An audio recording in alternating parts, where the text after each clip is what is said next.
त्यसै कारणले गर्दा मलाई कता कता डर लागेछ सभामुख महोदय र चिन्तित पनि छु सभामुख महोदय। म प्रधानमन्त्रीज्यूले काठमाडौँ महानगरपालिकाको मेयर हुँदै गर्दाखेरि एउटा फेसबुक स्टाटस लेख्नुभयो, कतै एउटा केही सडकमा समस्या भयो सिंहदरबार जलाइदिन्छु भन्नुभयो। आज उहाँले सिंहदरबार जलाइदिन्छु जसरी भनेर उहाँले फेसबुकमा अभिव्यक्ति दिनुभयो। केही समय पछाडि हाम्रो देशको सार्वभौम सांसद भवन लगायत सर्वोच्च अदालत सिंहदरबार जले सभामुख महोदय। उहाँको फेसबुक अभिव्यक्तिले आज म सम्झेर हेर्दाखेरि मलाई डर लागेको छ। कता फेरि भोलि हाम्रो सीमा नापुनी कतै तपाईँको चाहिँ मिचिने होइन, हाम्रो सिमाना कतै तपाईँको चाहिँ छिमेकी मुलुकले मिच्ने होइन भनेर मलाई डर लागेको छ सभामुख महोदय। हामीले अब 2 महिना हाराहारी हुन लाग्यो, 1 महिना क्रस भयो। प्रधानमन्त्रीज्यूले दिनुभएको अभिव्यक्ति करेक्सन गर्नुपर्छ र यो रोस्टममा बोल्नुभएको रेकर्डबाट हटाउनुपर्छ भने यत्रो लामो समय भयो। बरु ढुङ्गा बोल्छ मान्छे बोल्दै बोल्दैन भन्थ्यो, त्यस्तै भयो अहिले हेर्नुहोस् है।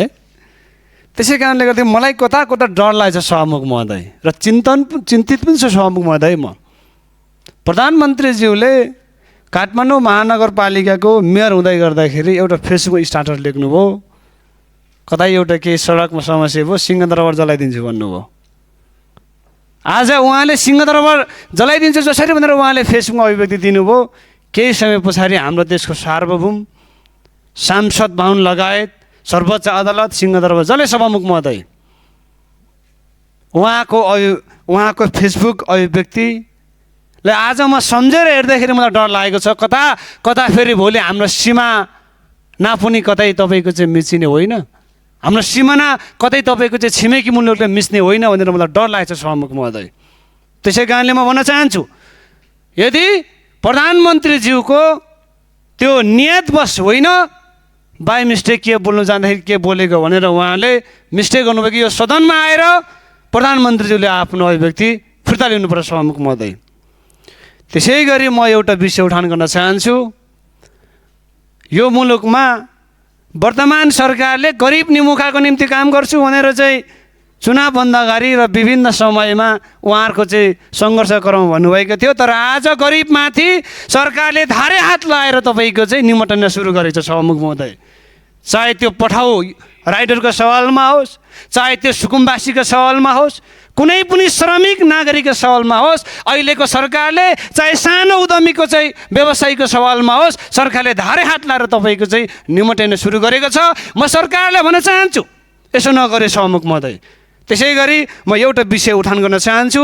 20औं वर्षदेखि राज्यको न्यून सेवामा सुविधामा काम गरिरहेका हजारौं करार तथा जेलादारी कर्मचारीलाई वर्तमान सरकारले ठेकेदार मार्फत लाने ठुलो षड्यन्त्र गरिरहेको छ। राज्यले सर्वोच्च अदालतको आदेश अनुसार महँगी भत्ता र सामाजिक सुरक्षा कोष लगायतको सेवा सुविधा दिनुपर्छ त्यो माग गर्न चाहन्छु र सर्वोच्च अदालतको आदेश कार्यान्वयन गर्नको निम्ति म सरकारलाई ध्यानाकर्षण गर्न चाहन्छु। यसै गरी सर्वोच्च अदालतको आदेश कार्यान्वयन पर्ने अवस्थामा उल्टो वर्तमान सरकारले कम्पनी खडा गरेर करोडौं नीतिगत भ्रष्टाचार गर्न खोजिरहेको छ भन्ने छर्ल्याङ्ग तपाईँको चाहिँ आज देखिएको छ। 55-56-57 सालदेखि लोकसेवा आयोगले श्रेणीविहीन पदमा भर्ना बन्द गरेर श्रम शोषण गरिरहेका ती चाहिँ हजारौं तपाईँको आज श्रेणीविहीन कर्मचारीहरू कार्यालय सहयोगीहरूलाई आज 20 वर्ष 15 वर्ष देशको सेवा गरे। सामान्य सभामुख महोदय, अहिले उहाँहरूको उमेर न विदेश जानु सक्ने अवस्था छ, नयाँ नयाँ व्यवसाय सुरु गरेर खानु सक्ने अवस्था छ। यस्तो बेला तपाईँको राज्यले पूर्ण विचार गर्नुपर्छ। त्यसै कारणले गर्दाखेरि यसमा पूर्ण विचार राज्यले गरोस् म भन्न चाहन्छु। हस्, धन्यवाद।